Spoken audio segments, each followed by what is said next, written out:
All right, we are digging for wisdom. It is the area round of the playoffs. I'm the Wizard. That's Professor Diggs. I tell you what, there's milestones throughout a season. Obviously, the first milestone is to make the postseason. Second milestone is to practice during Thanksgiving week, and that means you got to win this week. So these games are super important to reach milestone number 2. From what you saw in the first by-district round, is there any teams that kind of surprised you before we start going into these games that you're kind of surprised that they're still alive, and then maybe think that, heck, they may be practicing on Thanksgiving morning? You know, it's weird because we talk about style points, and I've actually seen some debates on the Twitterverses and the high school football universes about this point. You know, you can't apologize for a win. You know, it's survive and advance at this point. But I do think there are some level of style points in us trying to figure out teams, because we talk about it all year. Like a team like Waxahachie. A team like Waxahachie has played really good teams above them, and they played teams below them, and now they're got to play the middle, and we got to figure out where they are in the middle in all of this. So last week, you know, a 20-19 win, you don't apologize for that. You survive in advance. But then I look across at their bunkmate, Cedar Hill, a team that Olivia must be just ecstatic right now, because this is a team that we didn't even think was going to make the playoffs. Then they get in there and they beat a by-district champion 62-0 on their turf. That gets my attention just immediately. You know, we talked about last week what we should name this area. I think we're going to be naming it the Cedar Hill bracket, because they took it to the house. It is pretty wild, because that Pflugerville Weiss team gave DeSoto all they could handle in the first half of their game last year in the first round of playoffs, and they didn't give Cedar Hill anything in the first, second, third, or fourth quarter of their game as Cedar Hill ran them out. And you look back at, you go from week 1 to week, 12? After week 12, what a difference. I was ready to leave after the first quarter of the Rockwall game. I sat and talked to you, which I never do during a game. I usually are too busy shooting, but I was like, I don't know how many touchdowns I'm supposed to show this Rockwall team. And now if we were both at the same game, been the same thing. I would have sat with you in the first quarter and be like, I'm done with this one. Cedar Hill's got 8 touchdowns already, or whatever it was. So you're exactly right. They are peaking at the right time. That's another key word that we're going to be using a lot in this podcast today. What teams are peaking at the right time? Cedar Hill is certainly peaking at the right time. But let's go ahead and get started. We're going to start 6A Division 1, 6A Division 1, and we're going to talk about what we call the North Crowley bracket. North Crowley was one of the teams I got to see this week. They're heading out to Odessa Permian to play, and another team in this little bracket thing is Prosper versus Lake Highlands, going to play up at Melissa. I'm going to give some shout outs to running backs as we go through this, because after watching my Commanders play, and they don't utilize the running back at all, and that makes me think nobody in the NFL kind of uses running backs anymore, but they do use them a lot in the high school level. So this may be their shining star right here, because they'll slowly be phased out as they go through their college career, and then they get to the NFL and they'll just use them in the red zone at some point. They're never going to get the way it used to be back in the days with Franco Harris, John Riggins, and all of them, where they just fed them. But Lake Highlands has one of those guys that they feed him. And Dean, talk about him and what you think they might do against Prosper, because that guy got 38 carries last week, and that seems like something that they do every week over there at Lake Highlands. Well, first of all, we're going to take this. You just fed me it's like you want to talk about football, Ward, and you want to get in there and you want to have some very technical analysis. I got some receipts I need to cash real quick, so we're going to use this little element to cash some receipts and to talk about things, because this does relate with Prosper. You know, everything kind of relates with Prosper at the end of the day. I know I get asked a lot of questions every year, Ward. It's like we get a new crop of high school seniors who are coming in here and who may not be familiar with our bits or familiar with the things that we do. And one of the things that, people say, you see Professor Diggs, it's across the screen at Professor Diggs. I am actually a real college professor. That's not a bit. That's the day job. It's what I do. I do teach psychology. So there's always a little bit of psychology in football. And I feel like I need to be a guest speaker. I think Prosper needs to invite me to their ISD me to give a guest lecture on hyperbole, because I think they struggle with what hyperbole is and how to understand it, because there were some real mad people at Prosper, because 2 weeks ago they pulled a clip from this podcast and they circulated it all around Prosper of me predicting Prosper losing to Plano East last week, and they got real mad, and they were and it was just a very tight 15-second clip where I said we are beating Prosper. They ignored the fact that afterward I talked about beating North Crowley and Duncanville and how you're going to have North Shore, and we're going to be doing all kinds of They ignore that, of course, but they focus on the fact that I said we're going to be, and they're mad. Like, they are real mad because they now disrespect this podcast because they think that we believe the technical analysis had Prosper as a underdog against Plano East, and we did not, So I think I need to go speak on hyperbole to our friends in Prosper over there. But one thing that I did watch when seeing the Prosper game was that, despite the fact that early in the first quarter, Plano East lost their second quarterback, so now they had their third quarterback. So Plano East had 5 interceptions. It was just a spare part bonanza against Prosper, that Plano East really did not have a problem moving the ball against Prosper. And I remember watching the Coppell game, even as a fan, when Plano East played Coppell, thinking, man, Coppell's defense is really good. We can't move the ball on Coppell. But we were moving the ball 4 or 5 yards a clip, then we'd fumble or have an interception or something to that end, and then Prosper would do whatever they did, and Plano East would get the ball back, move 40, 50 yards, fumble, and then give it right back to them. So to me, when I was really starting to break down Prosper, you look at Prosper's 2 games where they were not dominant. You look at Euless Trinity and you look at Rockwall. What do both of them have? Powerful running games, and those are running games that you look at, and then you look at the Dallas Morning News and the statistics. I think we had Euless Trinity's ranked number 1. You have Prosper ranked number 5. So you have 2 of the top 5 running offenses in the area that are really battling against Prosper and have had success against Prosper. Then you look at who number 3 and number 4, or number 2 and number 4 are in the area, and you're going to see Lake Highlands and you're going to see North Crowley. You look at the projected bracket, we call this the North Crowley bracket. You got North Crowley and you got Lake Highlands right there. Lake Highlands, I think, matches up very well against Prosper because of the fact that they have Dean, as you talked about, and I think and he is a workhorse running back. They can give him the ball 38 times. If he's having success, they're going to do it. Then you throw in Trip Holly, a healthy quarterback who is a very dynamic running back who is also a running threat at times. You have a problem. But if you look at that South Grand Prairie game against Lake Highlands couldn't stop a cold at that point. And it really created a scenario where I think Prosper defensively, I don't know how well they're going to be able to do stopping Lake Highlands, but I don't see Lake Highlands stopping Prosper at any point. So then it's going to get down to turnover, special teams, and I think Prosper is probably a little bit more technically accurate. But what I think this game is going to inform us, you and I, the podcast analysts, is how well Prosper is going to be able to fare against North Crowley.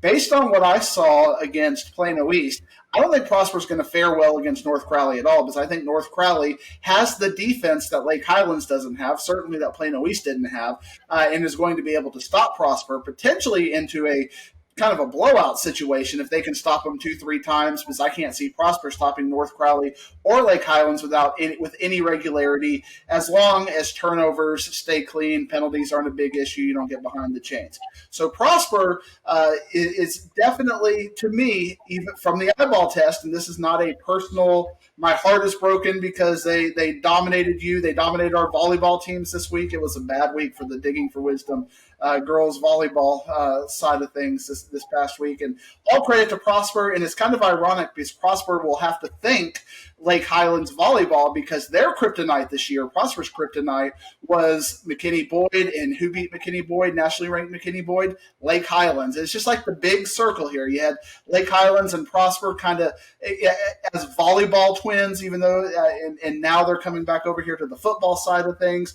I do think Prosper is a favorite. We're going to get this hyperbole hyperbole. There's going to clip the 20 seconds of me talking about North Crowley, but I still think Prosper is a favorite in this game. But what I'm looking for in this game is style points. It's what I talked about earlier. If Prosper can dominate Lake Highlands, win like a 41-14 kind of a game, then I'm all of a sudden thinking, okay, I think maybe they can be competitive with North Crowley, maybe even pull the upset on North Crowley, and they might be feeling disrespect because this is our region. We beat North Crowley last year, but this is a different North Crowley team. North Crowley's been putting up the style points from day one. Now, if this is a shootout game where all of a sudden it's Prosper and Lake Highlands going in the 40s, both of them looking like the Rockwall game, I think that informs me that North Crowley is probably going to be a big favorite in that game next week. I got you. Yeah, I got a chance to see North Crowley. Well, I hadn't seen them since last year, and I don't know where I got in my head that Chris Jimerson was this big, tall quarterback because he's and I'm not saying he's small as Flutie, but I used to cover Flutie when I was in Buffalo. He gave me Flutie vibes because once the offensive lineman stood up, I was like, where is this guy? And all of a sudden the pass would come out. So I really underestimated how he's managing. He's probably about 5'10", 5'11". I'll have to look up his stats, but for some reason I thought he was a big, tall, lengthy quarterback. That tells you when you see a lot of football, you end up mixing up players with other players. I think I might have mixed him up with the receiver from last year that went on to get a Division I scholarship. But anyway, I don't think North Crowley will have much problem with Permian because their defense was really on point against Keller. They gave it one big play and they knocked that ball out at the end and ended up getting the turnover and the defensive title belt from our show, and then gave up garbage points down the stretch. So if we move down to the next bracket, which we call the Louisville bracket, which we're still calling a Louisville bracket, even though Louisville's not in it. So keep Louisville. They earned it with a very disappointing regular season performance. Touchdown Ted Madden, our correspondent up top, Teddy, he had a great point, and it's really instructive when you think about it. He was like, Diggs, who was Louisville's best win in the regular season? And we're like going back to non-district and going, well, they beat Naaman Forest. Okay, they beat Mesquite. Okay, you got two teams that didn't make the playoffs. We go to district. Well, they played Coppell. Well, they didn't win that game. It's Plano East. Plano East was Louisville's best win. Should we had any surprise that they lost to Allen at that point when your best win of the year is Plano East? And I guess that also speaks to Plano East and how they've risen. At least they got third place in district. But Louisville had 0 defining wins this year, and Louisville is probably one of the most disappointing teams in our area. And I think they peaked. Louisville had 5 D1 guys on the offensive line, a D2 quarterback, a D1 running back. They had a wide receiver who played safety, who's also a D1 guy. It's kind of shocking to see what happened, and that really also credits Allen for being in there and just having that kind of – Allen's defensive line is really good, too. That was a fun battle to watch, every single part of that. But I think Louisville has peaked. I think they're going to be kind of – that's not to say they're not going to make the playoffs and be a good team, but I think that this was the best. Kind of like I thought Prosper peaked last year. I think we saw the best Prosper last year. I think we saw the best Louisville this year. And Louisville still may make the playoffs, but I think the days of Louisville being in the top 5 in the area, state ranked, are probably a couple of years until they get another cycle in there. But now we're still going to call it the Louisville bracket, even though we have 4 teams that are left that are not Louisville. But we already saw Allen and Martin this year. It was kind of the wake-up party. I think we called that game in our podcast like a 10-3 game because at that point neither team could score at all at any point. And then all of a sudden we get 51-31, and we're like, well, what happened here? And then both teams after that game went on very good trajectories when they got into the playoffs. But man, great game for Allen, and you saw it there. Martin just dominated Berkner. I mean, they just took him out into bully ball, and this started to look like the Arlington Martin that we were expecting at the beginning of the season. But at the same time, you look at Berkner. Berkner was absolutely decimated by injuries, but I still thought they'd put up a little bit more fight than what we got out of them. Yeah, talking about that Allen Martin game, boy, I'd be more inclined to pick Martin if Wager was the head coach, because I know Wager would have 6 or 7 little trick plays that may pull out that win or some sort of wild special teams. Not to say that there's not special teams play. Every Martin game I've been to, which is the last 2, there's been a special teams defensive play that changed the course of the game. So they're still doing that. But 325 yards rushing against Berkner. I mean, you saw Allen against Louisville. Can Martin run the ball on them? I don't know if they can. If they can't, No.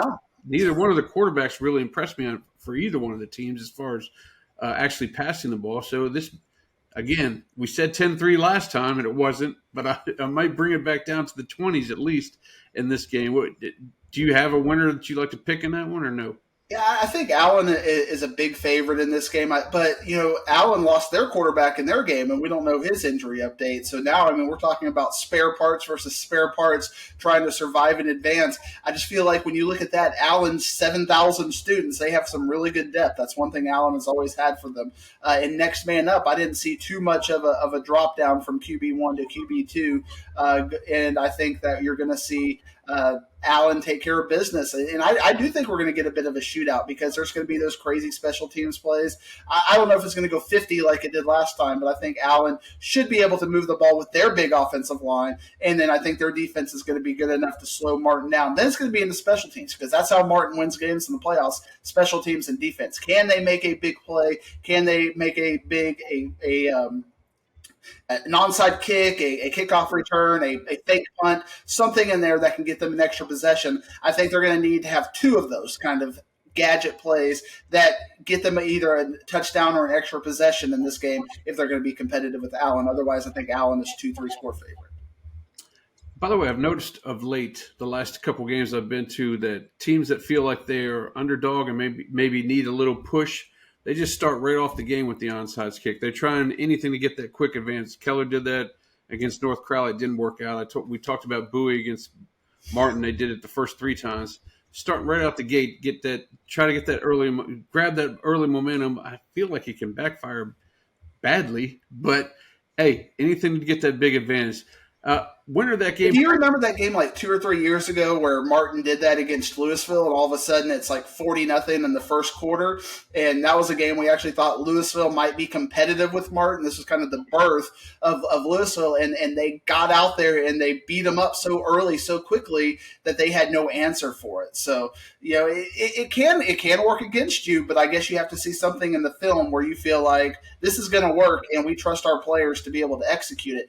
Because now with Martin, it's almost like they're a parody of themselves. We know it's coming. Can you stop it? But it's not like like what we're about to talk about with Trinity. You know what's coming. Can you stop it? Where it's inevitable. Usually you can figure out special teams plays in a way to where it takes some level of luck in some ways. With Trinity, you can know what's coming and you still can't stop those, the big offensive line coming at you. But at the end of the day, I think special teams can be coached to a certain degree where you can kind of limit, even though you might know it's coming, you can limit the effects of it. Well, you brought it up. Can Midland Legacy stop what they know is coming from Trinity Saturday afternoon? Can Trinity stop what they know is coming from Midland Legacy? Last few times Midland Legacy, I don't cover West Texas, but I do know Midland Legacy comes out here and they put up 40-50 against any team out here in the Metroplex. You just have to beat them on the other end of the football. And Trinity is, again, the team that we just can't figure out. I mean, they lost to LD Bell 2 weeks ago. LD Bell, all the way down. Now we just chop the L's off and just call them LD Bell. It makes the podcast easier to not have to say LD Bell, kind of a thing. I don't roll my L's very well either. I got to work on my French class when it comes to that. But it's like I can't trust Trinity for 2 weeks. Like I can trust them for 1 week, but can you trust them consistently to do that? They not only beat Timber Creek, but they beat them up. They did what they needed to do, and they did so impressively. I thought Timber Creek was going to win that game, and I expected them to win that game, and then they lose by 28, and Trinity just could not be stopped in that game. I don't think Midland Legacy is going to be able to stop Trinity per se, but I do think Midland Legacy has a bit more of a trusting offense that they're going to go blow for blow.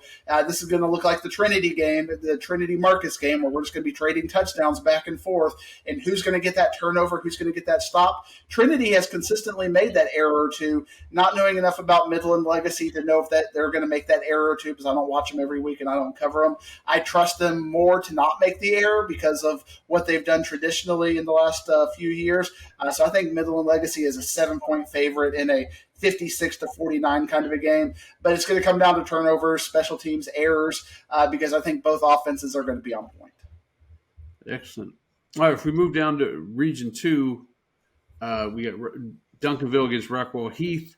Kind of feel what's going to be happening there, but you got to give kudos to Coach Webb for putting up some wild numbers against Saxon. We thought it'd be a kind of a shootout, but it was kind of a shootout between the two receivers there, Lockett and Heath's guy that put up 13 catches for 200 yards. It was a wild game there, but maybe they shot all their stuff and shot their shot in that game to get to this round. And now you're facing a team where, if we're going to bring up running backs, they got Caden Durham itching to go the whole 4 quarters, and a team that's just putting. I mean, they put Hutto to shame. Talk to me about that game just a little bit, and then we'll talk a little Klein Collins Woodlands. Yeah, to me, coaching. I mean, Rockwall Heath. We talk about Coach Webb and what the reverence I have for him and his coaching job. They're going to win games. I think where they are a 50 to 60 point or 50 to 60% favorite underdog, kind of in that realm. But when they play the teams like Rockwall that just have more talent than them, I mean, it is what it is right there. I mean, you can't pull miracles out a lot of times. But what Coach Webb can do is he can win those 50-50 games. And even if he's a slight underdog, he finds a way to find something in the offense, find something in the defense. I mean, Rockwall Heath this year, you look at, I think they had their best offensive game of the year against Saxe. Caleb Hoover, you look at his numbers this year, I don't think he's had a 200-yard game, and all of a sudden he has a 400-yard game in the playoffs. So that's that Coach Webb effect. They will find something and they will make it work in the biggest lights. But Duncanville, I think that what we consider Duncanville's dominant defense has kind of been tested now that DeSoto put up 49 points against them. So I think Rockwall Heath will have some level of offensive success, but I don't think they're going to be able to defensively stop Duncanville, and I don't think at all they're going to be able to consistently score on Duncanville. So I think Duncanville is going to end up winning like a 49-14 game. But what I want to hear, Ward, is on that other half down there on your side of the bracket, what we call the Wizzy side of the Duncanville bracket, where you are the wisdom that we, the DFW podcast, needs. That you crave. You have to have it, right? Well, first of all, because I don't know it. Taking it back to the other game, Saxe didn't come with any kind of pass rush. So I wonder how Hoover's going to do when they see January and Simmons busting through there. He'd have to make quicker decisions. So that's what worries me. And maybe that's where that 49-14 point score is coming from with you, because it's going to be hard to get that ball out. Other side, you got the Woodlands and Klein Collins, which is the game of the week down there in Houston. Because of the matchup, because Klein Collins is Adrian Mitchell, the head coach there, is known for his defensive prowess, and he's going to need it against that team with a lot of great skilled position players. But the story for the Woodlands is whether their quarterback, Mabry Matoyer, who is a Wisconsin commit, he's a 3-year starter, is he going to play? He got a head injury against Willis and didn't play in the first round game because of the whole concussion protocol. Will he play in this one? Their backup threw for 307, but that was a lot of that. I like to always call it Travis Wilson type plays, the guy that played at Byron Nelson, quick screens and let the receivers take off. A lot of guys can do that. Mabry can kind of open it up a little bit more and throw it deep. And they have the receivers. They got this kid, Quanell Farrakhan, who you'll hear a lot of over the next couple of years. He's a junior now. He'll be a senior next year, but super athlete on punt returns and receiving. So they have the athletes, but been known to give up points. And Klein Collins has been known to throw some defense at you. I'm going to sway it towards Klein Collins, even though they obviously must have lost a coin flip because that game is at the Woodlands on Friday. So that may play a factor. But with no weather in sight, I just feel like the Klein Collins defense can do some things and probably pull out a 10-point win. So then they get served up to Duncanville, and God knows what's going to happen there. Hey, you might be there, Wizzy. We might be sending you out. It's your Waco Thanksgiving extravaganza. The tradition, like turkey for some, you find a way to Houston versus DFW Waco football somehow every single year. I've noticed those games. Duncanville doesn't really play in Waco that much. They always wander off to Temple, somewhere in Temple and or Georgetown, or somewhere like the that. I-35 corridor. In We'll see Wizzy. where that is. We'll see where that is. Friends. I'll find my way there somehow. You go down the lower bracket. You kind of brought it up a little bit. why don't you talk a little bit about Wax, because they're taking on Rockwall, who's clicking, who's been clicking this whole entire season. What are we going to find out about Waxahachie? Can they stop the Rockwall team? I think we're both going to be at that one too. We're both going to be at another game we're going to talk about later. But talk to me about what you think is going to happen in this one. We're just all kinds of friends. For me, a little bit of the luster of Waxahachie, I wanted to see style points, and I didn't see any style points against Waco Midway. It was a 48-minute battle where they ended up winning, which is credit to them to go to Midway and win a game on the road in the playoffs against a team that ended up winning district, and looked like they figured it out. They figured it out from the Mansfield game where they lost to Mansfield, but some coaching changes, some internal changes, some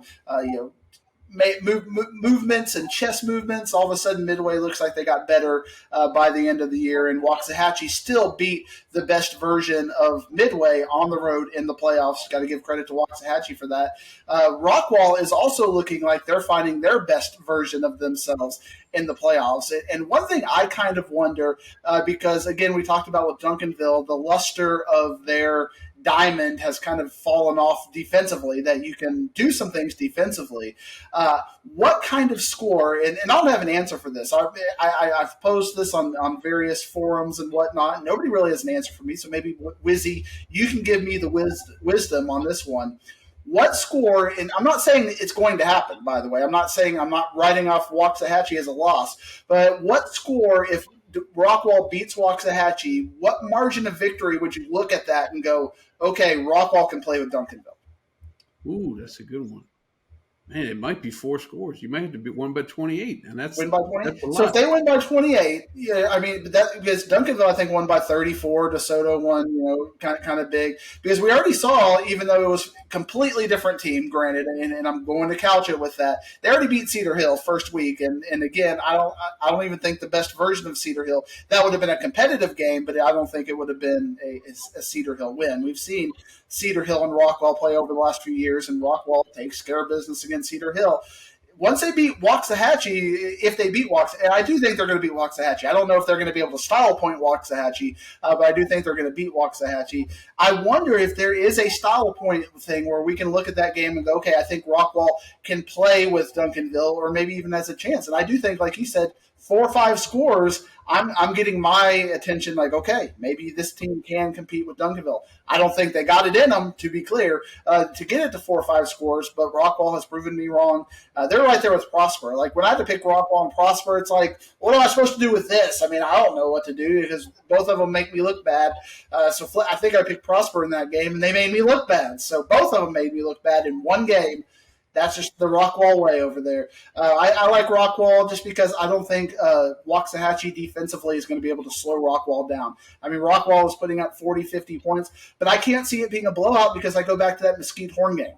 And Waxahachie reminds me a lot of Mesquite Horn, and Mesquite Horn probably should have beat Rockwall in that game. So I don't know if that will make some changes to Rockwall, and they can use that game as a building block. The last few weeks, they've been definitely playing at a higher level, so maybe they did learn something from that Mesquite Horn game. But give me Rockwall by 10 over Waxahachie. You can kind of collaborate the Cedar Hill game too, because you remember what Cedar Hill was driving to possibly, have all kinds of momentum there at the end of the first half when they threw that 80-yard pick six, and then it just went to heck after that. So that's an interesting little collaboration there as well. Plus, you being at the game is different than you looking at a box score as far as figuring out what like when we get back on this thing next week, after you having your eyes on the game, you'll be able to say whether or not you think Rockwall can compete with Duncanville. But before we even get there, they got to get past the winner of the Spring Westfield and Klein Kane game, which is another game that we're going to be shooting down there in the Houston. If you guys get your little rabbit ears up and you can pick up the Houston stations and the DFW stations, I wouldn't mind you supporting the show in both markets, even if you live up here. That'd be pretty nice. I don't know what kind of... Or you can follow and like all the social medias and get a lot of the clips that way. You watch all the social media. And how would you find the Houston social medias, by the way? That's Inside High School Sports /Houston. You can find all that stuff, and it'd be in there on the Twitters, the Instagrams, and other social media that I don't Oh, use. IHSS underscore Yes, HOU there for there you. it is. IHSS underscore HOU. You told me. Why'd you even ask if you already knew? Dang it, Diggs. You know I Well, get you the have the rumor mill. passion. I don't know. Anyway, that game's going to be at the Tomball ISD Stadium, one of the newer stadiums down there, and I'm actually excited about that. Now, I shouldn't be because Klein Kane gave up 79 points to a Tomball Memorial team that we're going to talk about later that I don't think is going to compete with Willis. 79, and that's a bit much. And Spring Westfield has been known to be able to put some athletes together and slap it together right there too. So, and it's on the same field, Tomball ISD. That's why I brought up Tomball ISD. It's the same field they gave up 70 to Tomball Memorial, or 79 or whatever. They're, they may be in some trouble here with Spring Westfield, but they got a nice win over a Bridgeland team that they probably weren't predicted to beat if you look at it. But 16-6A, I wonder what district up here in DFW is like that always lets us down when it comes to the playoffs. Is that like 9-6A or something? 16-6A always has competitive matchups throughout the whole year and makes you believe that, man, these teams are good. And then somebody pulls out a broom and sweeps them right off the table there. So that's what happened to 16-6A. I feel like Westfield wins that game by 14 over Klein Kane. Should be an interesting matchup, but Westfield that's a team that knows Duncanville. They play them a ton of times. They somehow can get past Rockwall. Maybe we'll see which one shows up. The ones that quit on them 2 years ago or the one last year that gave it all the way down to the final buzzer, the final whistle, figure out who won that one. But it'll be a nice one. You want to move on to Division 2, my guy? Let's do it. Let's do it. It's called the Carroll bracket, and Carroll has. Do you disagree with that, Ward? Or are you No. give me a little skepticism in your voice? I don't like your tone right there, Ward. What's your You tone? call it the Carroll bracket. What's your tone? Use your inside voice. I don't like the way you're talking to me. All right. Are you thinking maybe we should call it the Highland Park bracket and just pretend every game is at home for Highland Park? I 100% agree with it being called the Carroll bracket because Carroll Put some respect on your voice and put a little bass when you talk about the Carroll talking about the Carroll bracket. There you go. I'll take it another notch. The Riley Dodge bracket. Let's talk about this one. They're going to take care of business. Dodgeball. But they're going to take care of Friendship. And it won't be very friendly when they do it because they're on a mission for that second game with Byron Nelson.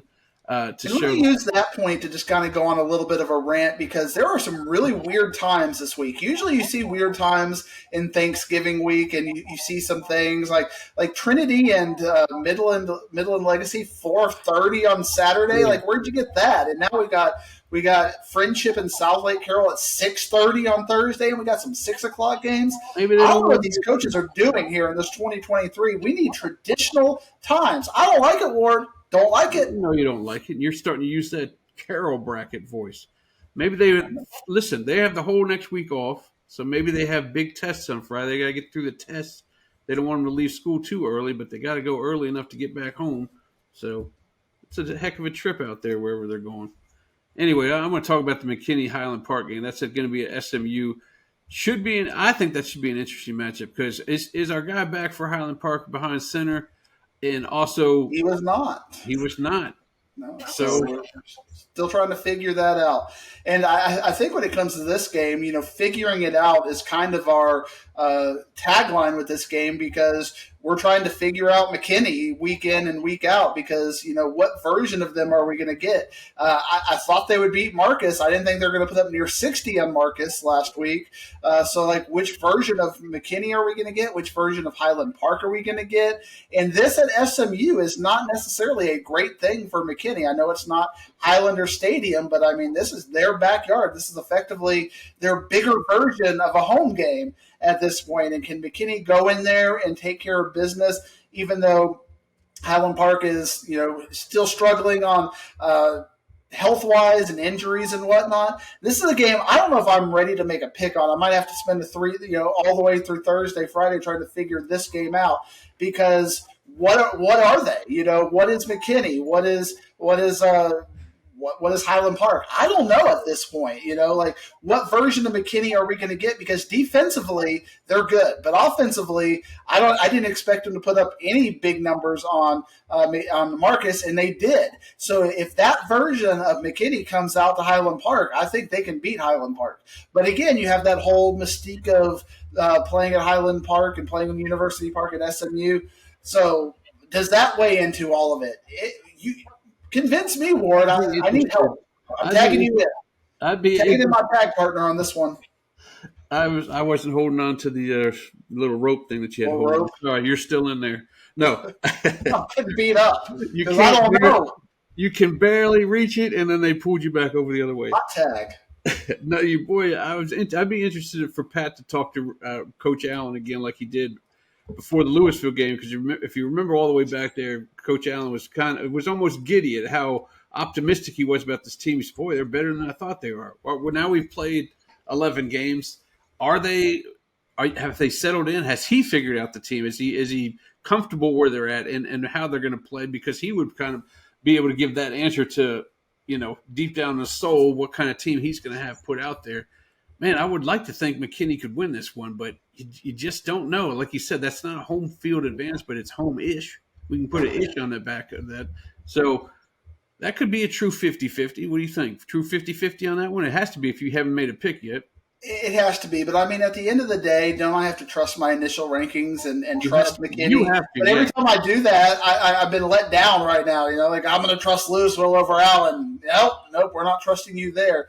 And I mean, at the end of the season, I think I had Louisville and McKinney, maybe Louisville 7 or McKinney 7, Highland Park 8, something like that. I'll have to look it up. But I mean, they were very closely connected as far as rankings go. So this version of McKinney that we saw last week, if that's what we're going to get in the playoffs, I think they're going to win the game. If we get the Highland Park that kind of took care of business at the end of the day. But man, Highland Park, you even look at that Louisville win, that's no longer that impressive. And now you look at the fact that, how they played in district, they lost to Lake Highlands. So, it's like, who is Highland Park at the end of the day? I think I'm going to go 51-49. I'm going to go with McKinney on this one. Right. And then you usually sit back and say HP doesn't really lose this early in the playoffs. Well, they lost last year to Geyer, and they lost the year before to Wakeland at this round. So maybe this is where they usually tap out of late.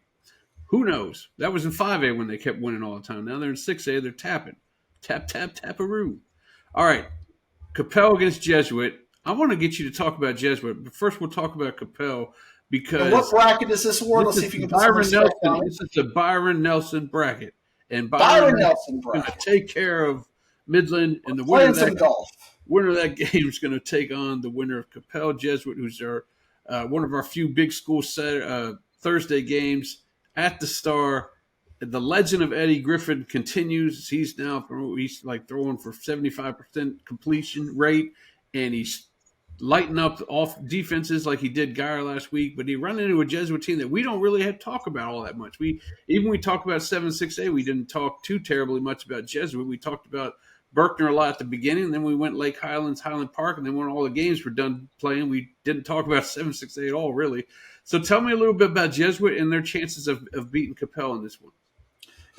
It's weird because when you're giving me this kind of this little area, this little you're setting me up to be great, and I appreciate that, Wizzy. That's what a good producer does. You set me up to be great. I'm literally daydreaming in my head. I'm like, I got to go see Capel versus Byron Nelson next week. Like that's one game I got to make sure I can work in next week because we're gonna have some crazy Thanksgiving stuff. I know you're trying to get me to go to Waco and do all this, but Capel Byron Nelson is a fun one, which kind of lets you know where you think I'm leaning on this. You've already cut Jesuit loose. The Rangers are out. But what I like about Jesuit is they're very much like Highland Park. I think they're going to test Capel because they've already beat Rockwall this year, so they got a good defining win in there. I think they're going to push Capel to find their weaknesses. I think they're going to push Capel, to find something in their defense that maybe Byron Nelson can work with. I think they're going to make a play or two. But I think Coppell, and they showed us against Denton Geyer, that they are a complete team and they are a consistent team. And that's something that, we look at some of these other teams, and this team plays a half. Trinity plays a half and makes these mistakes and that mistakes. Coppell doesn't make hardly any mistakes this year. They play great defense. They play great offense, consistently offensive on the ball, and they know how to generate turnovers. I think this game could be, at Jesuits' best, a 14-point game for Coppell, and at Jesuits' worst, I think we could see Coppell get into that next tier and win like 42-7. I'm more trend toward the 35-14 kind of a game as far as that goes. But I think Jesuit is still going to impress us and find something to kind of, give Coppell a little struggle, something that Coppell is like, oh, we're going to have to work on that. And that's something Highland Park does as well. Like Highland Park will beat you in a way where they find something in your game plan that you haven't seen before. And I trust Jesuits coaches to do something like that and find a wrinkle that might expose something in Coppell that actually makes Coppell better, because they'll have to overcome some adversity in this game. Excellent. Well, you kind of Jesuit out before you really went into the analysis of it, which I feel bad for Jesuit, man. I was really hoping you would give him some nice little pointers in there, but I guess the good pointers you gave was they will help Coppell in the later rounds. It'll help Coppell. Well, that's the good part. All right, let's go to the DeSoto bracket. I mean, they're just a gritty team. I mean, they're just a team that is well coached. But, I mean, they don't have any big stars. They don't have any offensive players that you can look at that you can trust. They don't have any defensive game plan changers. They're just a really good, gritty team from 1 to 22 and probably 1 to 30 because they've had some injuries and they just overcome it.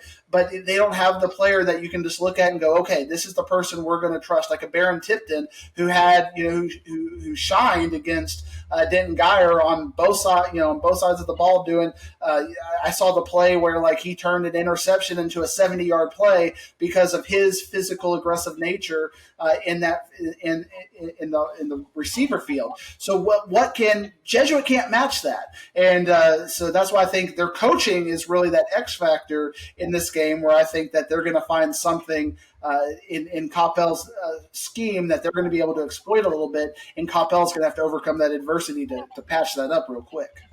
Yeah, and I'm sure that 20-7 win over Bowie wasn't super impressive to you either. No.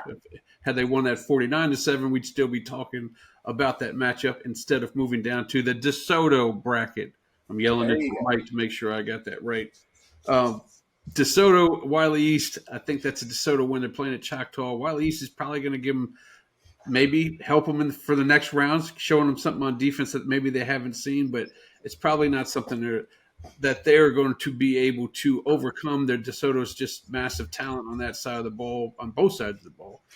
But on the other side, it's Willis and Tomball Memorial. What I'm looking for me in that game is Willis to show me something defensively that makes me think they can beat DeSoto in the next round, which is the game that I'm looking for, because they'll be able to score their points, but will they get chopped up by a Tomball Memorial team who I told you scored 70 points on teams and have been able to score points? If they give up, if they win this game, which is what it's kind of leaning to, like a 55-33 type game, I don't know how impressed I'll be. I got to figure out a way to look at a Willis defense and say, okay, DJ Bailey and DeAndre Ryden's not going to carve them up for 65, 70 points. And I also got some bad news. I asked Stepp. I was talking to our boy Matt Stepp about, hey, where do you think that game will be? What kind of Waco place would a Willis DeSoto game? And he brought up the point that Claude likes to play indoors. So it very well could shoot all the way down to San Antonio in an Alamo Dome situation. Because remember last year's run, they played twice at the Star. They like to get those indoor games. Although they did beat Harker Heights at McLean Stadium in Waco, so maybe there's something there. I don't know, but that made me sad when I heard that game could go down to San Antonio. Just throwing that as an option. They put a roof on Choctaw, by the way. I'm hearing this, and they picked the absolute worst venue in the DFW area to play a playoff game at. With all the venues available right now, they picked Choctaw. I'm like, oh my gosh. Well, they couldn't get to the Star because everybody grabbed that up, and apparently something's going on there in the afternoon on Saturday where nobody could play a game at the Star. I bet Claude tried to get in there for the Star to like a 1 o'clock game, and for some reason something's happening there that there's no games being allowed to play there then. But that's my analysis on that. If you want to say anything more on DeSoto Wiley East, go right ahead. I like you. I think DeSoto is going to take care of business. I think Wiley East has played. They look really good against bad teams, but when they play good teams like Saxe, Saxe was able to do what they wanted to against Wiley East, and we saw what Saxe and Rockwall Heath looked like. So I think DeSoto will take care of business. I remember you talking in your beautiful rant last week about Willis that they're going to have to win shootouts, but now you're wanting to see their defense. So I feel like what do you want to see out of them? I want to see a shootout, but I want to be able to if I'm going to even think about picking Willis, which I'm not right now in the DeSoto game, I got to know they can make at least 2 stops a half. And I don't know if that's going to happen. Now, right now, I'm thinking maybe 1 stop the entire game, but maybe if I can get a belief that they can make 2 stops a half, maybe I could. So, how many stops would they have to get against Tomball Memorial to make you think that they could get 2 stops against DeSoto? 3 a half. Okay, 3.5. So you want 5 or 6 stops for the game.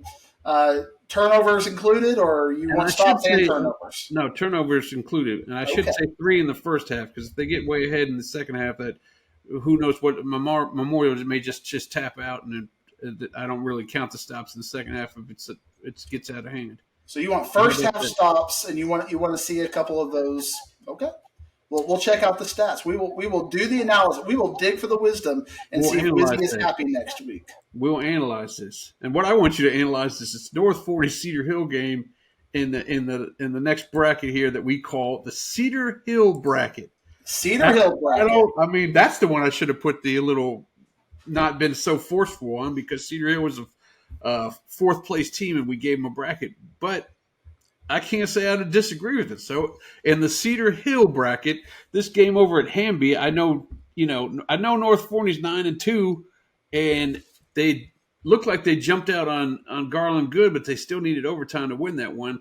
And Cedar Hill's just playing such good ball, man. I'm leaning towards Cedar Hill in this tip, but how are you not leaning? I'm falling towards Cedar Hill at this point. I mean, North Crowley or North Forney, North Crowley, all these North Mesquite. McKinney North. We'll talk about McKinney North in a little bit. All the Norths are letting us down this year, but having to go to overtime to beat Garland, this Garland team that you rode off against McKinney North in week 1, having to go.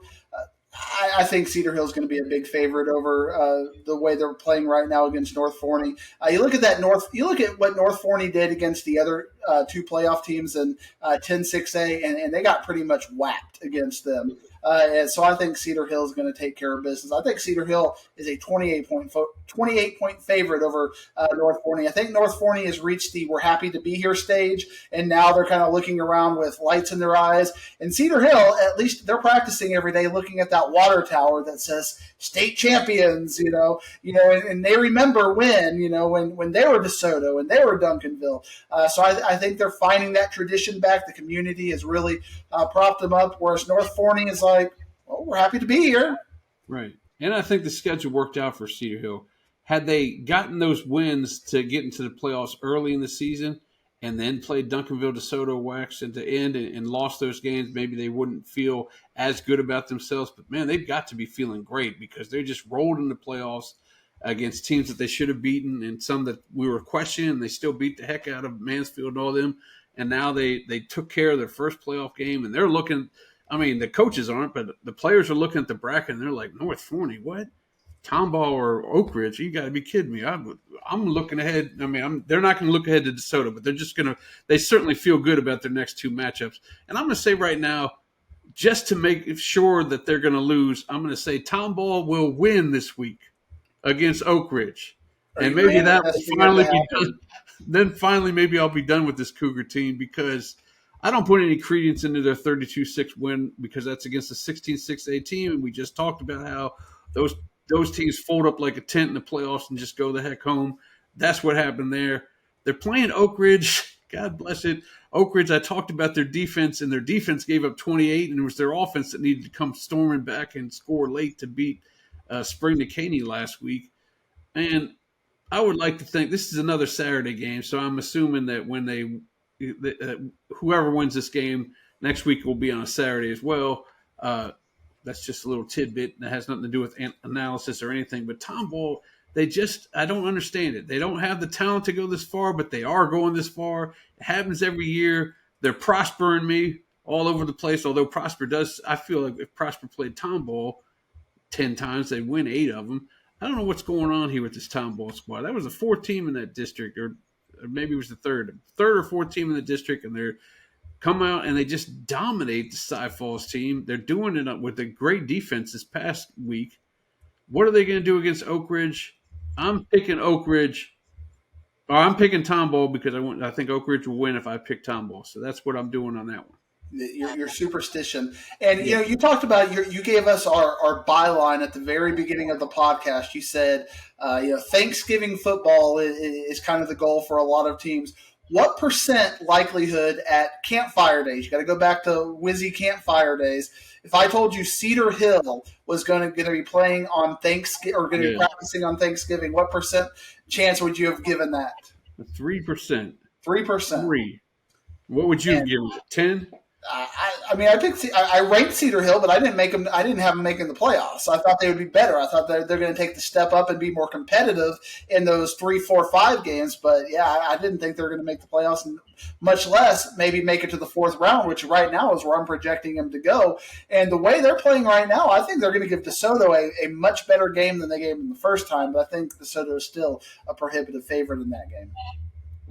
That's wild, man. It's just wild how this season turned out and how that part of the bracket's turning out for us. But let's move on to 5A, shall we?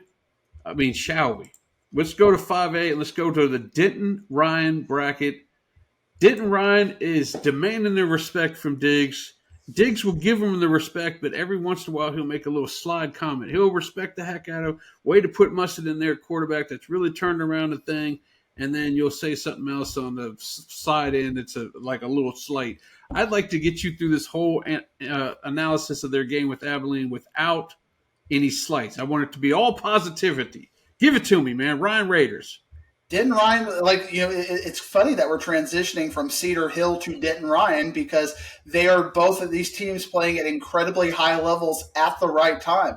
Abilene is one of those sneaky good teams. I mean, they've been playing some good football, and I think they're going to push Denton Ryan a little bit more than we might have thought, just because of what Abilene is, not because of what Denton Ryan isn't. But the fact that Denton Ryan dominated Lake Belton and nobody has really dominated Lake Belton this year, I think lets you know what kind of level Denton Ryan is playing at. I think Denton Ryan is looking really good, and I know Alito has to be shaking in their boots right now because this version of Denton Ryan, they're looking good, man. All right, Diggsy, look at this run sheet you sent me, and you're talking about the Tascosa effect. Man, explain yourself to me explain yourself to the people. What does that mean? The people need to understand the history between us, our show, and even before I came onto the inside high school sports scene over at the old coach. We had a budding rivalry with Tascosa over the last few years. In fact, as you know, we talked about it that almost all the other teams, when we start playing DFW against the outside fringe area teams, we typically do pretty well, Ward. I mean, it's just you see. Are there any 12-6A teams left anymore? Nope, we just got them right on out of there. It just happens. And just like they kind of do the same thing with El Paso over there and into 5A and whatnot. All the El Paso schools were wiped out. And Tascosa has always been a very incredible program. They run that triple option, and that's like the devil's music over there when you start doing the triple option and all kinds of crazy stuff. So about 5 years ago, when I was going on one of these rants about how great the Metroplex is, one of the Amarillo sports writers wrote an article like basically mocking the DFW area and talking about how DFW thinks we're the elite and all of this kind of stuff. And Tascosa has won several games against DFW area schools over the last 4 or 5 years. So we always talk about the Tascosa effect because they play really good football. Defense and that triple option goes very well into November and December football.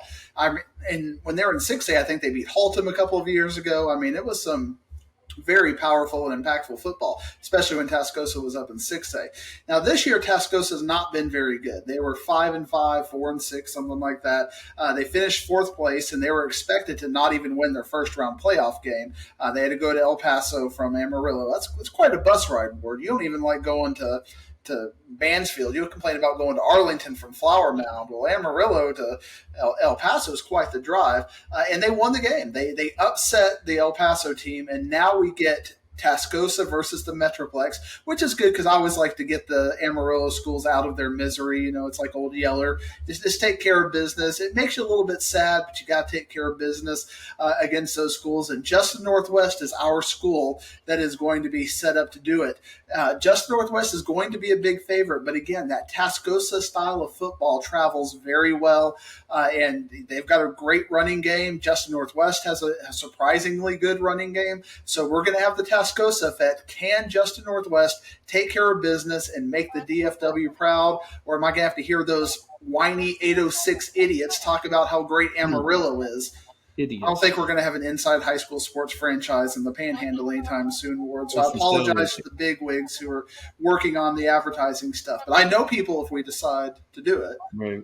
I've made some friends up there. It's like if you're mean enough to people long enough, it's like Ashley. We were talking about Ashley off there. If you're mean to Ashley long enough, she'll love you. It's a weird thing. Like I've been rude to you, and you're rude to me, and we bond over it. It's bonding experiences. That is true. I've never liked you more than when you have been mean to me on this podcast, and all of a sudden I was like, that guy, he is something else, man. He is something special. And then I say one nice thing to you, and it makes your heart melt. Like last week, like you got to step up your game. We got about 30 minutes left in this podcast, Ward. You got to take it to that next level. I'm going to need some 8-5A insight. You're going to have to tell us why 8-5A failed us when we get to that part of the bracket. I got to know all of this information, so you can still redeem yourself.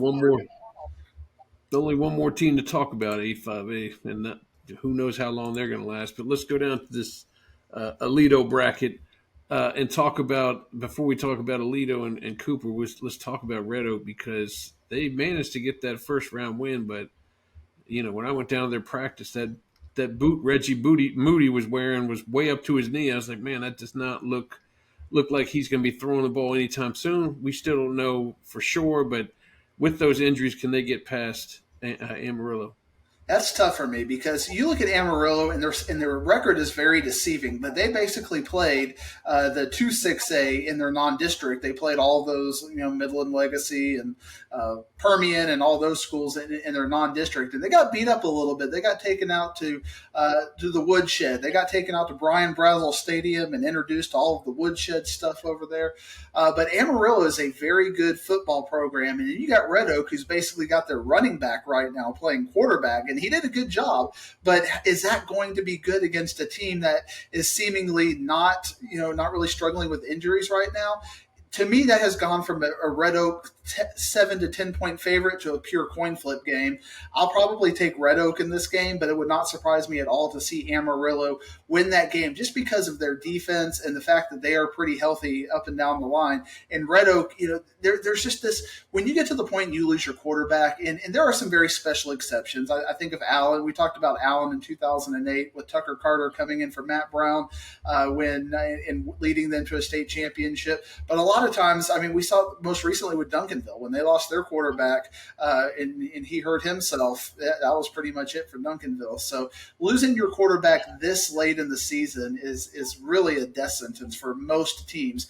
So we'll find out how Red Oak fares. But again, even if Red Oak does get past Amarillo, then you got Aledo coming up, and I don't know that that's much more of a consolation prize. You get past Amarillo, your award is Aledo. So do you just kind of bow out early, or do you bow out late? We'll find out. We'll find out the heart of Red Oak. The heart of Red Oak. Yeah, even the quarterbacks that get hurt and kind of get rushed back and give the fans hope. Sometimes you rush them back too early.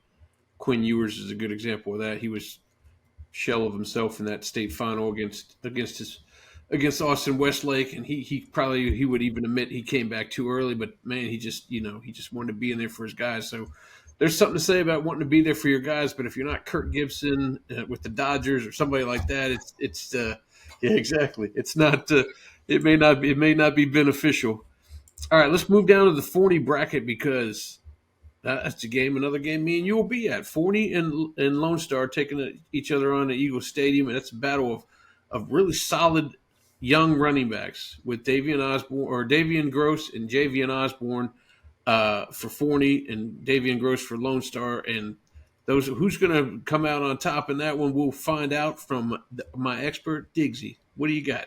Man, I feel like we have two teams on completely different tracks. For Lone Star, my issue with them is turnovers. When they have played good teams this year, they have turned the ball over and made a lot of mistakes. Even their win against Reedy, they made a lot of mistakes and just found miraculous ways to overcome those mistakes. The last 4 or 5 weeks, they've looked really good against bad teams, but they're bad teams. And then you've got Forney, who has really gone through this gauntlet. But my question with Forney is, can they play 48 consistent minutes? I think of that Port Arthur Memorial game. That was 7-7 before they kind of turned it on in the second half. And you see that in multiple games they had this year. They have these like a 20-minute period of the 48-minute game where it's just back and forth, punting and ugly. And when they turn it on, they look like a team that can beat Longview. But can Fleener get them to 48 minutes of that concentrated Forney pulp? You got to get a little bit of that orange juice. You put a little bit of it in there, put some water in there, and you get more orange juice out of it. And we got Forney over here that's very concentrated. When they're concentrated, they're great. But when it's ugly, it's just kind of like sour water, and nobody likes that. So that's the two questions. You got Forney, can they play 48 minutes? And you got Lone Star, can they play mistake-free football? Because when Lone Star is good, they're very good, but they'll 3 interceptions a game, couple turnovers here and there, a special teams error. And a lot of that is because they're so young, and we're very excited about Lone Star coming up for the next 2 years because they are so young. And you talked about Javian Osborne, and he's young too. So, Forney's obviously got a core of kids who are going to be in there. I think talent up and down, Forney is more talented than Lone Star this year. And their issue is not necessarily making mistakes. Their issue is, again, that concentrated effort. So I think if Lone Star is going to give them the mistakes, and Forney's defense is very opportunistic in that way in earning those turnovers, I think Forney is probably a 7-point favorite. And they have the defensive players that can cause those turnovers. Even if you're not a turnover prone team, they got defensive players. Maybe Aaron Flowers is the guy that's the pivotal player in this game because he hits so hard and he balls so hard, like that song said. If he hit so hard and knocked them balls loose, that could be trouble for Lone Star. But I will say for Lone Star, and you talked about young players. One of the guys that's not young is their quarterback, Colin Blackstock. But the fact that he didn't get to play last year and get all the experience that he probably would have won, it took him to 9-10 games right now to get that experience, and now he's throwing for over 300 yards. Maybe he shook the interception bug out early in the season. Maybe he's on top of his game. So should be interesting to see how that one turns out. But me and you will be there to see it, my man. We're gonna go talk to Coach Fleener afterward, win or lose. We will give him a hug and get our handshakes and say hello to our friends in Forney. Exactly. Talk to Coach Rayburn too. We'll give them both a talking to. The winner of that game is going to take on the winner Richland in Barbers Hill. That one's in Hutto. I've been trying desperately, and I'm still trying as this podcast is airing, getting the camera out there because I'd like to see that game. That game, to me, sounds to me like a 50-50 to me, just because of the way their offenses play. The problem with Barbers Hill, are they going to be able to stop Michael Turner? We talked about earlier about Deontay Dean. He's a difficult guy to stop. You may stop him 10, 15 times, but he's getting the ball 30 times. And that's what Michael Turner will get the ball 30 times. Can you stop him 25 of those times and not get him to have those big runs? That's where Barbers Hill may have a problem here because he may get 215 yards on him. When I look at, and this is going to be, you're going to have to correct me, Ward. I know I'm about to be real disrespectful to your Houston area down there. But I look at 8-5A as kind of a grouping, because they've all played each other. They're all very similar kinds of teams. They play consistently within a certain range of ability effectively. And I was not impressed with 8-5A and their performances against all the 7-5A teams. And the one that won played McKinney North, who basically had a end of the season meltdown and was not the team that we had earlier in the year. And they barely beat them. It wasn't like, they just ran them out of the building with a home field advantage. So you got Richland, who is playing at a very high level, feeling kind of disrespected because they're, still being overlooked at 11-0. They're not talked about as a state contender. They don't get a bracket named after them. They're just, Richland over here. I think they have a really good chance to win this game. And my thesis behind it is kind of that Barbers Hill as part of that 8-5A grouping is just not as good as the Metroplex teams. And I think that we saw that when their number one team lost to Lancaster at home by 2 scores. And then now you got Richland, who's playing at a high level, got great offensive line, and have a great running back. And now we're at a neutral site. I can't see Barbers Hill winning this game. Yeah, it's two things I was laughed at down in Houston by our Houston equivalent of you is when I said we were talking about the one thing that actually pertains to this. We were talking about 8-5A against 7-5A, and I was like, well, the only one I can really see is I think Lancaster beats LaPorte, and the other one should be fairly close. Well, McKinney North is probably going to lose to Barbers Hill, and Dallas will get one with Lancaster. And he just laughed at me. He said, "You do realize Lancaster is the 4 team and LaPorte's the 1 team?" I said, "Yeah, but I think they're playing better now." And he didn't respect my wisdom, and now he gets to hear the "I told you so" throughout the rest of this week. So take that, John Poorman. You don't watch this thing. If you were watching it, you wouldn't have picked LaPorte. So I know you don't watch this thing, so I can say what I want. Take that, poor man. Dang it. Anyway, you want to move down to Longview? Wizzy right there. You hear that, Houston folks? He's starting to get that DFW bow up. I know he's got to wear both hats every now and then. We need to get you like a dual-sided hat for like when you got state championships. You got to represent both brands. But you put that on the Christmas wish list for the higher ups to approve and tell them that they have my blessing on that. But Barbers Hill, we're gonna fire 8-5A and get them out of here. Sorry, Houston. Yeah, the one I was really upset with 8-5A was Port Arthur Memorial, and I don't even really respect that team because they're not necessarily Houston in my eyes. And they given up 33 unanswered points. First of all, losing their number 1 seed on the last day, that's one thing. And then giving up 3,300 points, I'm assuming like 20 after 20, they probably just up and quit and said, "All right, we don't know what's going on. Can we please get back to Port Arthur, not Houston? Get me back to Port Arthur wherever I belong," and it's over with for this season. So. But another team that struggled was New Caney Porter against Longview, and now Longview gets Reedy. Longview gets to, as we talk about all the time, they get to go to their home away from home, Mesquite Memorial or Kincaid. It's going to be Memorial. I was actually texting with Coach Cole from Reedy saying, when we were figuring out matchups and where these games were at, and he said, "Yeah, I think we're going to play it at Mesquite Memorial." And I was like, no shocker there. That's their home away from home. And then he texted back, "Ouch." I was like, "Well, I'm just telling you the truth. That's where they play their games. I'm not."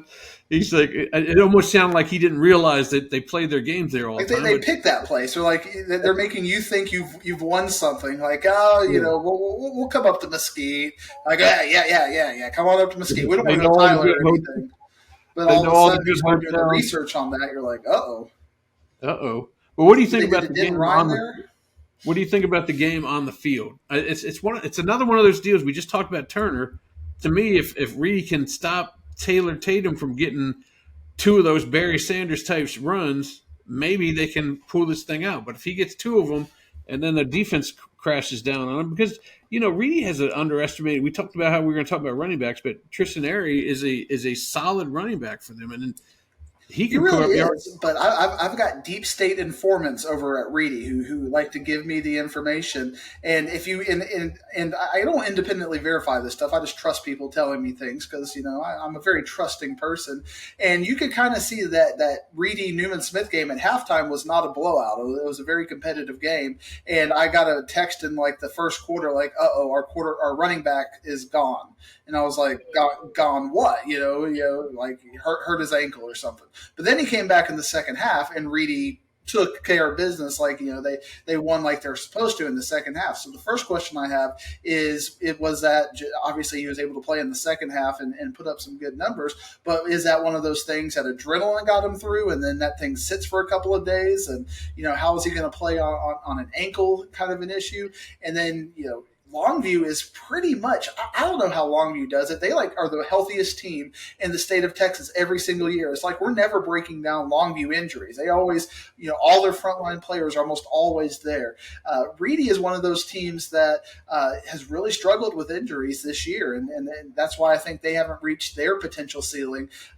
They're kind of backing down, and people I talk to, really feel like they have to have 3 or 4 important things go right to beat a team like Longview. And Longview is kind of a funny dichotomy because we looked at last year, and Longview is the team that everybody was expecting to be there, and everybody was kind of dismissing Aledo.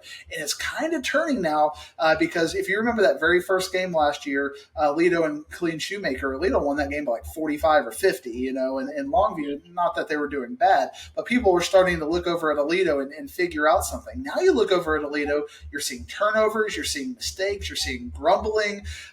Their own coach said on their radio program, if we keep playing like this, we're going to lose. And that's a very blunt statement from their coach to say something to that end. And Longview is playing on a really good really high trajectory right now. I just don't think Reedy has the depth to beat Longview. I think it's going to take the two or three turnovers, a crazy Taylor Tatum punch out or something. But they do have the defense that can generate some of those turnovers.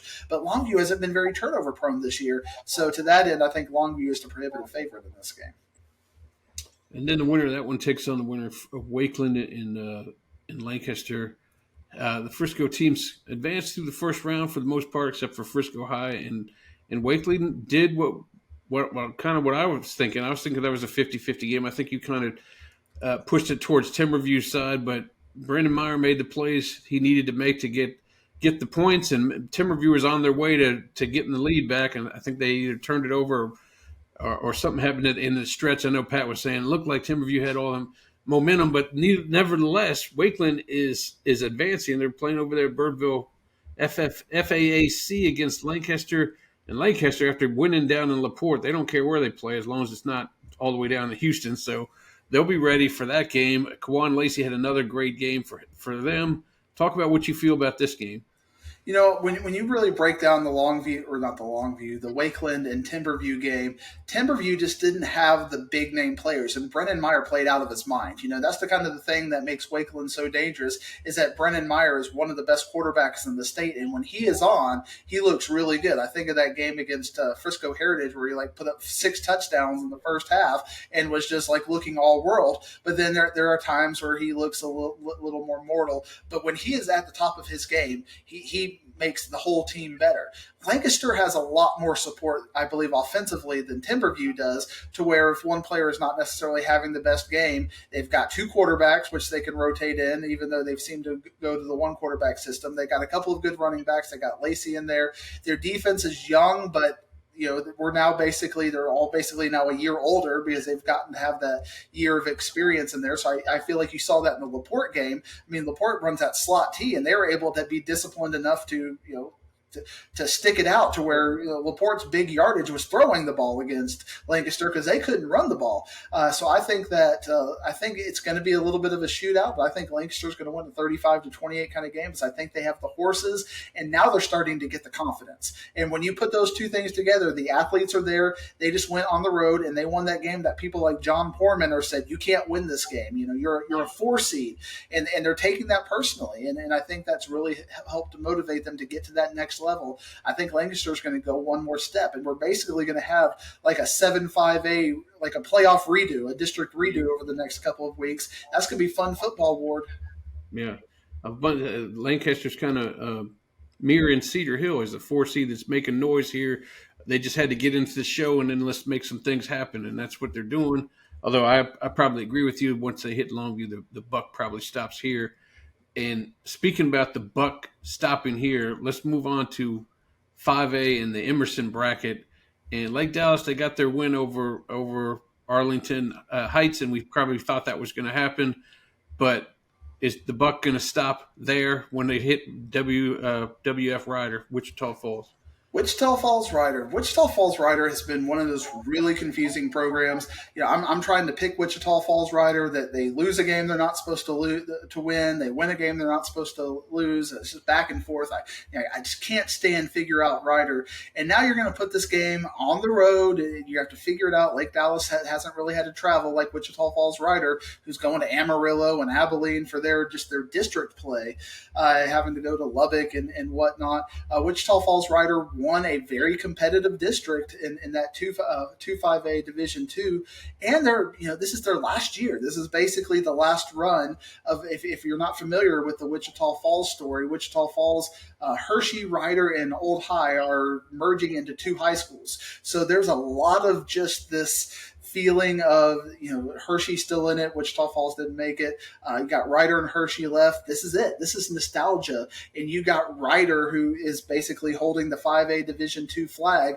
And Lake Dallas, even though they're 10-1, it's not a very convincing 10-1 for me. It's a 10-1 that's fraught with some, they got a little bit of luck here and there. They played Frisco Memorial down. I think in this game, Wichita Falls Ryder is a slight favorite over Lake Dallas, just because I don't think Lake Dallas is playing that consistent kind of football, and Wichita Falls Ryder is playing for something special. It's like having to go to Hebron, and trust me, I know this, having to go to Hebron when they name a stadium after a football coach. It's not the easiest thing in the world, and Wichita Falls Ryder has the basically the hopes and dreams of all the old school Wichita Falls ISD people. I think they're going to go one more week, and then Frisco Emerson will take them out. Yeah, and I bet Emerson, if they get past Canutillo, would love to get another shot at Lake Dallas. They're probably hoping Lake Dallas wins so they can get a redo and just put that loss out of their minds and get a redo against the Falcons. But you say Wichita Falls Rider, so I'm going to stick with my man Diggs. He usually knows what he's talking about. Might change my mind, though. By Thursday, I might, because it's one of those 50-50 games. I mean, Computer Poll has it as a basically a within a 1 point game either way. So when you have those kinds of things, I got to go a little bit deeper into this. As you look at last week, I think Lake Dallas, to me, overachieved a little bit from what I was expecting compared to Frisco Emerson. I thought Frisco Emerson, even though it's Grapevine, it's a little bit of a higher competition. They didn't give me the dominant win I wanted, but at the same time, Frisco Emerson was kind of like Louisville. We talked about Louisville a little bit earlier. Who have they beaten at the end of the day? And Frisco Emerson at least had Frisco Panther Creek, but that was a 4A Division I team as their best win. When they played playoff level 5A football teams, they lost. So at least beating Grapevine, they have that kind of monkey off their back right now. And I think they're going to have a pretty convincing win against Canutillo this week. I think they have an easier schedule to the third. It's kind of funny, Ward, because even though they're in the third seed, they have a little bit of an easier road because of the way the West Texas brackets match up. In Argyle, I think Argyle has a pretty easy game as well. And Colleyville Heritage has a pretty easy game. So we talked about, we think the bottom half, the Argyle bracket, is just going to end up being Argyle and Colleyville Heritage. But the two Abilene schools, and even Abilene High, these are very bellwether West Texas programs who are used to winning and used to going far in the playoffs. So you can't take that for granted, even though Argyle and Colleyville Heritage probably have a little bit more talent. There's a lot of pride in Abilene Cooper and Abilene Wiley, and they're not going to go down easy. Should we bring in Brandon McAuliffe? Talk about our Abilene consultant, have him bring in here and talk about it? Bring him on in. We could. No, yeah, wait, he's not ready. I'm Brandon. I'm Big Country Preps Brandon. How you doing today? Big Crunchy Brandon whatchamacallit. Big Country Preps Brandon right here. I'm here to talk about some of the big country. You want to talk about big country? Well, let's talk about Clyde. You want to talk about Clyde? Clyde versus Jim Ned. What do you want to talk about? I'm here. Let's talk some big country. Big Country Brandon. That's who I am. I can dig it. Thank you, Brandon. We appreciate you. Thank you for stopping by, guy, and thanks for being a good ventriloquist, Diggs, as your voice was moving with Brandon speaking. So I appreciate that. Great. I appreciate Brandon coming on, taking time out of his busy schedule at BigCountryPreps.com to come talk to us about some big country football right there. Thank you, Brandon. Let's move it down to the lower end of the bracket. Man, I've been looking forward to. You think I'm going to get a DM about that? I'm going to get in trouble about that, aren't I? No, you'll be all right. You get DMs, you get 6-7 DMs a night about something you're in trouble with, so it's not going to be nothing new for you. As long as you keep the DMs out of my box, I'm in good shape. Talk about this Sock Melissa game. Man, oh days. I wish it was any other time besides 6 o'clock when we start taping the show for the next week, or I'd be able to see it. I would not only be able to have it on my show, but I'd actually be able to see it, or 7 o'clock. That's when we record. I wouldn't be able to get up there till 8:30, and will it be decided by then? Probably not. No, this one to go down to the wire here. This should be a nice one. This is going to be exciting because there's a lot of questions with both teams because Melissa, other than the Lovejoy game, they were very. I mean, they were just about everybody. They weren't Inside High School Sports #1 team, but they were Dave Campbell's #1 team, and thusly the Associated Press's #1 team. So when you look at their non-district schedule, beating China Spring, beating Argyle, they take care of business in games they were supposed to win. And then their district didn't really give them much of anything until that Week 11 game where they had Lovejoy, and Lovejoy just took them out and beat them up. Now, a lot of people from Melissa are saying we just played bad, and sometimes people do play bad. Maybe they're reading their press clippings a little too much. Maybe they weren't ready for that smoke, and they didn't know what was going to come. Now, South Oak Cliff, the defending champion, they've got the target on their back. And I think Melissa, even though it's a little bit earlier than they were expected, this is the game they've been looking at. This is basically their proving ground. And some people might argue this is the de facto state championship game right here in the second week. I know Lovejoy and Summit and a few others are going to have something to say about it. But this is a state championship caliber game in week 2 of the playoffs at the Star in Frisco. I look at it, and what I saw in that game with South Oak, what I saw against Melissa was Lovejoy bullied them and beat them up in the trenches, and Melissa just could not have any offensive cohesion against Lovejoy. South Oak Cliff is very much like Lovejoy as far as big in the middle. They're going to beat you up there, and their offense is fully healthy from what I can tell right now. They're putting up good numbers against Everman. But the thing that Lovejoy does that South Oak Cliff doesn't is Lovejoy or South Oak Cliff will sometimes, like we talked about, with Forney, will fall asleep in the middle of the game for a little bit. They'll take a quarter off, have a little bit of bad thing there. But again, that second round is where they've turned it on the last couple of years, and last year against Lovejoy is where they really turned it on. I think South Oak Cliff is a pretty big favorite over Melissa. I think 2-3 scores right now is what I would guess. And I don't think we're going to have a competitive game at all unless, for whatever reason, Melissa has woken up from some slumber that I didn't realize that was that bad, and they come out and bully ball with South Oak Cliff. But from what I saw in that Lovejoy game, they just don't have the horses to bully ball with South Oak Cliff. Well, one thing's for sure that I know some people, Melissa, watch this, and this will go obviously to the locker room, and maybe that'll inspire them a little, motivate them by saying they're going to get beat by 3-4 scores. But another thing you brought up, 2-3 scores, 2-3. Thank you. What did I say? 3-4? Yeah.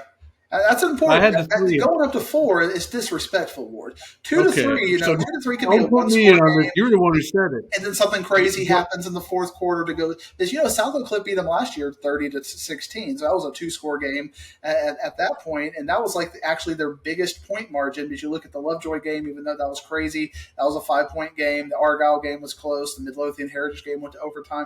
So of all the games last year, South Oak Cliff beat Melissa bigger than they beat anybody in that playoff run, even Summit and even Port Neches Grove. So I feel like Melissa's been circling this on their calendar. Can they execute? And was the Lovejoy truly malaise, or was it who they are? I guess we'll have to answer that. I think it's going to be a closer game than you're saying. That's just my opinion. I think Melissa's going to come out and play harder.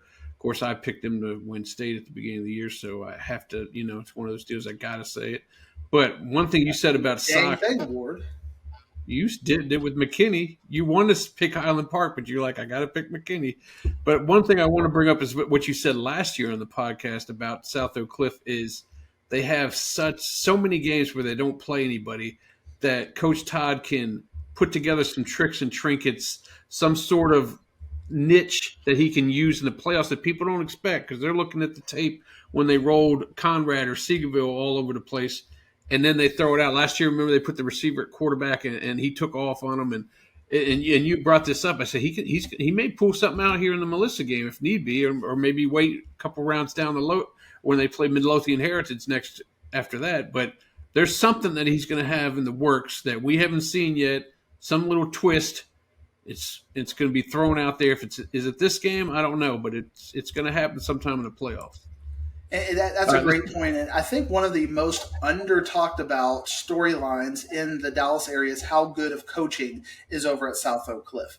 I mean, Jason Todd comes from the Reginald Samples tree. I mean, he's been all the pain that Samples had going over to that Kilgore Lincoln game, and 15 years ago, and the Skyline debacles, in the 2000s, part of all of that.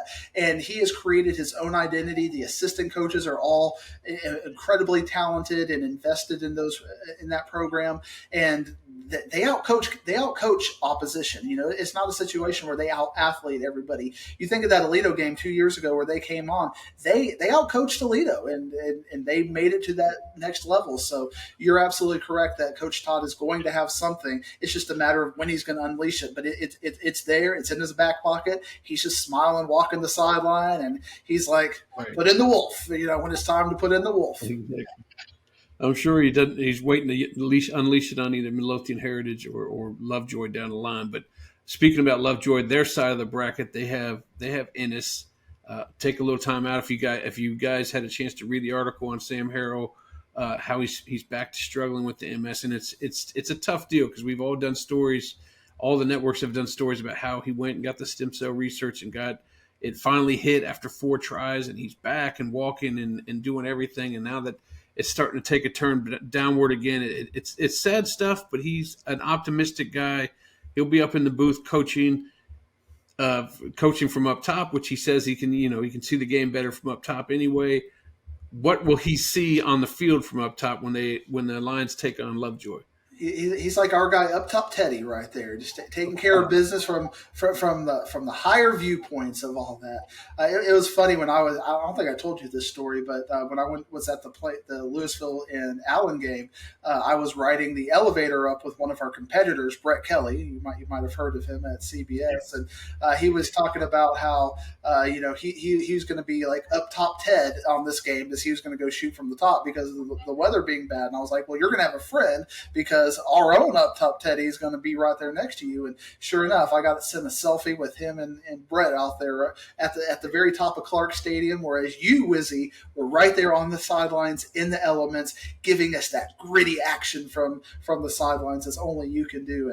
And you look a little crestfallen. Maybe that's why you might be a little sniffly from all that outside weather this past week. And Ted is like a spry cat. He's like doing 40-yard dashes with well, there's no Mesquite ISD schools playing football right now, but maybe the athletic crew to get all the stadiums ready because Mesquite, Hanby, and Memorial are hosting great football games. In fact, one of the small school games I'm going to be at is at Mesquite Memorial.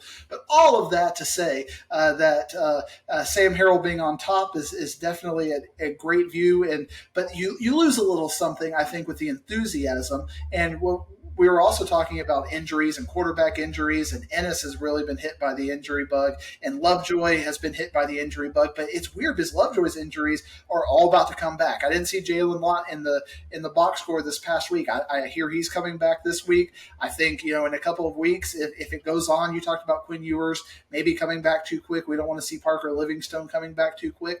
But the timeline for Livingstone to be back was maybe week 5, week 6 of the playoffs. So I mean, if they keep progressing. I mean, wide receiver is not necessarily something that you forget how to do.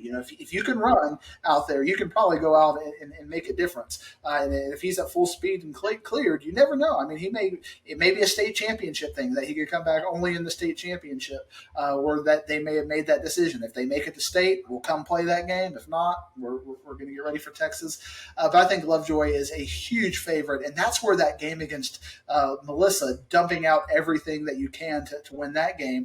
This is the easier road at this point. Even looking at next week, it's a little bit of an easier road than having to play Midlothian Heritage. So I think Lovejoy takes care of business. I think, a friend of mine was asking me, why don't you go to the Lovejoy game with me? We can go check out some of the Lovejoy talent. I was like, I don't do blowouts.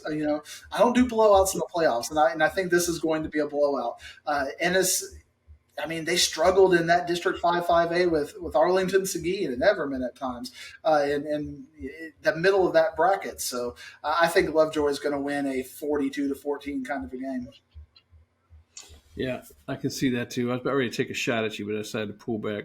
No sense in hitting you with the shot. Bring it on. You said you don't do blowouts, but you went to Prosper Plano East, and that was about as blowout as you can get. Anyway, let's move down to the lower part. Hey, somebody bring him back to life. Did he get shot down? I'm sorry. He does do blowouts when it's his faithful squad. All right. And we also have Texas High going up against Summit. Texas High finally got. Are you going to be able to recover? Well, heck, I guess I'll take this one. Just Texas talk. High I, took I, over. I, I'm a little verklempt right now. Okay. He he got past Terrell when they couldn't do last year, and now they're playing Playoff Summit. Is Playoff Summit a better team than regular season Summit? I think so. After you're done blowing your nose, tell me about Playoff Summit, and can Playoff Summit get past? Have you know that this Saturday at North Crowley, Plano East beat Allen in the Cowtown tip-off to prove that they are a really good basketball team. So They you are. get ready. They didn't get their respect in the DME. They did Dallas not Morning get their News, didn't respect. But see, that's what I have to do. Somehow It's like you give me the blow, and I got to go over here and get my Plano East kryptonite and shoot me up with a little bit of black and shoot gold you up with some there. And Plano. now I can talk about Mansfield Summit. You know, I have to say something nice about Plano East, so then I can speak about Playoff Summit. And Playoff Summit looks like kind of like that Cedar Hill, like they figured it out in the last couple of weeks. And now they got Texas High, and Texas High, I was worried about them against Terrell, but they figured it out there. Some of my East Texas folks are telling me that they sat a lot of people in that Pine Tree game where, to maybe even give DFW maybe a little bit of mind games with Coach Stanford over there to make people think that Texas High isn't what they were and to kind of downgrade them. And that's high-level chess right there. If you tank a game, that doesn't mean anything against Pine Tree, so you can try to make Summit and some of these other teams disrespect you a little bit. It's high-level chess, but that's what your guy from Marcus does a little bit. All those Marcus guys, they play chess, but maybe they play checkers when they're playing in the Mound Showdown, but otherwise they're playing chess over there. But when I look at Texas High, their wins are really good this year. You look at Colleyville Heritage and you look at Frisco Lone Star, and those are very good wins. What's Summit's best win? It's like we talked about the Louisville conundrum. What's Summit's best win? Yeah, what is their best win? You'll have to keep thinking for a while, and this podcast has a time no good limit. one. I'm taking Texas High. There is no big win, is there? No, they just got by Everman, I guess. Let's put that one in there. We thought maybe Lake Ridge early, but I mean, then they lost to Mansfield, and it's kind of downhill from Yeah, there. because when they're not winning, they're losing badly. They're taking terrible losses when they lost, so that's interesting. But I think Playoff Summit will get past Texas High and then run into your Lovejoy team, and that I think Seagoville, is that their defining win, Seagoville? Yes, the big win over Seagoville. There you go. There's Summit's big win. They beat Seagoville, which we did a story on. So I mean that's good stuff there, Summit. Good job. That is true. Texas High. All right, taking them. You got Texas High winning. I got Playoff Summit winning. So we differ. We disagree. All right. Let's get into some small. So that will be the answer next week to who is Mansfield Summit finally beat, according to you, Texas High.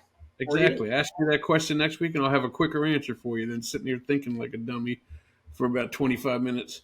All right, let's get down to some small schools now that you took some Plano East insulin and you're shot up and you're ready. You're all sorted. You got that extra B12. Talk to me about some of these small schools, especially I want to talk about Anna because, man, oh days, they were playing games for a little while, and then they ended up pulling it off down the stretch there. But that was touch and go. We talked about it last week, even in that very short little thing. I kind of put them in the McKinney North umbrella because, like, something happened 2 weeks ago against Paris. Paris, Sulphur Springs, and now Wilmer Hutchins. They have not looked good at all. And now they got to play China Spring. But you look at China Spring, and they got the same thing. They're not looking good at all. They gave up 50 points to Waxahachie Life, Ward. Can you tell me anything about Waxahachie Life? They live. Waxahachie Life ever been on any of your TV shows? I think they have one time. But all I can tell you is they live down there. They have the life. They're living the good life. They do have the life, and they're putting up 50 on China Spring right now. So it's like we got two broken teams playing each other in the second round, and one of them is going to get their shot of Plano East adrenaline, and the other they're going to go start basketball season a little bit early. You know, I'm a Ric Flair sort of guy. To be the man, you got to beat the man. China Spring has been there. I think they have that experience. I think part of China Spring's problem is they're tired. I mean, they've gone 50 games the last 4 seasons to get there. This is Anna's real first, second run in the playoffs. Before that, they were kind of the one and done dances. But I think China Spring is going to find a way to beat this broken down Anna team because remember, Ward, this game was 3-0 mid fourth quarter against Wilmer Hutchins. That's not a winning formula. Well, there's a lot of interesting matchups in the bottom half of the bracket. Which of the four, besides the one we just talked about, we got Carter Stephenville, we got Alvarado Solana, we got Panther Creek, and who's Panther Creek playing? Is that Waco slipping La my Vega. mind? Yeah, they play La Vega. Which of those four do you call a 50-50 game that if you had a ticket, which one would you want to go to immediately? I think Panther Creek La Vega, because La Vega again has been there. Panther Creek, we talked about that weird game against Salina, and there's a lot of Panther Creek that we just don't know about. La Vega's been there. They played that really tough district. I like that game. So I think Panther Creek is a slight favorite in that game because now that I pick them, it's like your tomball theory. You pick them and they're going to win and lose based on the opposite of what we said. But I think that's clearly the best game. I think Carter has a chance to play against Stephenville if we get the best version of Carter. But Carter has played up and down significantly as well at times. They look, even in the game against Sulphur Springs, it's like a microcosm of their whole season that at times they look great and at other times they were head-scratchingly bad. But I think Stephenville will have a little bit more depth and take care of business. I think Salina is a big favorite over Alvarado because Salina looks like they figured it out finally. Remember that Paris team? A lot of people were worried about Paris, and as that game was 21-20 against Anna, Salina had no problem with Paris whatsoever. So that again just kind of illustrates to me that Anna has something wrong. I think Panther Creek's got a little of Anna from last year in them, and I think they love the fact nobody knows about them. It took us like 6-7 weeks to figure out what kind of team it was. People all across the teams they're going to play now, unless obviously if they win, they'll possibly play Anna or somebody like that. But people across the state, they're just like, okay, this is a new team. They're bound to fold like some chairs here in the playoffs. They've never been here before, and I think Panther Creek kind of feeds off of that. They're like, okay, underestimate us. Let's see what time it is. If I just told you in the Campfire Award we're doing quick fire stuff, I got Panther Creek, China Spring. Who do you got? Yeah, exactly. They're going to be just universally picked against just because it's China Spring, or even Anna is probably going to have that same level of respect next season or in that game. So whoever wins that, I think, would be a favorite over Panther Creek if they get past La Vega. So 4A Division I is really good football and very fun right now, very competitive. We're in the second round, and every game has some storylines attached to it. All right, before we finish up, why don't you give me some 3A news, some 3A quick hits with what's going on over there with Gunter, Toller, Brock, anybody you want to talk about in the lower half? And all their kind of stuff. I think, we're going to have to – I'm going to do a little producing on the fly. I think week 4 of the playoffs, we're going to have Brock Paradise rematch, so let's get a camera crew ready for that kind of a game. Gunter is Gunter Canadian. Maybe we'll have to go take a road trip up to Wichita Falls, or you can do some wheeling and dealing with some Wichita Falls stations up there to get that one on there. I think that's the game that we're talking about. We were talking about this in kind of a ways, and I remember when we were talking about it, I was thinking of Toller, the team that you really wanted to beat to get through to that. For Toller, it was Crawford. Crawford has been their kryptonite the last few seasons where, I think they've lost 6 straight to Crawford. Well, Crawford lost to Italy this past week. So now Toller doesn't even have to go through Crawford to get to the state championship game. And I think that's actually a little bit of a letdown because they really wanted to go through and finally fix that wrong of beating Crawford. And now they don't get to do it. So I think that's going to be a little bit of a downfall for them. But Toller, I think, is 4 or 5 scores better than everybody they're going to play till the state championship. So I think we're going to have get Ray Riley Hubbard on the phone. I think we're going to have a snake farm dance at AT&T Stadium on Wednesday night. He can maybe do the national anthem or something. Yeah, use your connections, Ward. Have Ashley use her connection. She's got all the celebrity. She can probably handle that. She is the queen of Hood County, and Hood County's favorite team is Toller. So it's like peas and carrots right there, Lord. Peas and carrots. Ashley and Toller, right there. Like peas and carrots. Hey, I think you went to a Toller game late last year in the playoffs, right? Wasn't it a late playoff game? I saw him lose to Crawford last year. That's right. Where was that, round 4 or something like that? Round 4. But I did see him this year against Peaster week 1, and I saw him win. So we took care of that.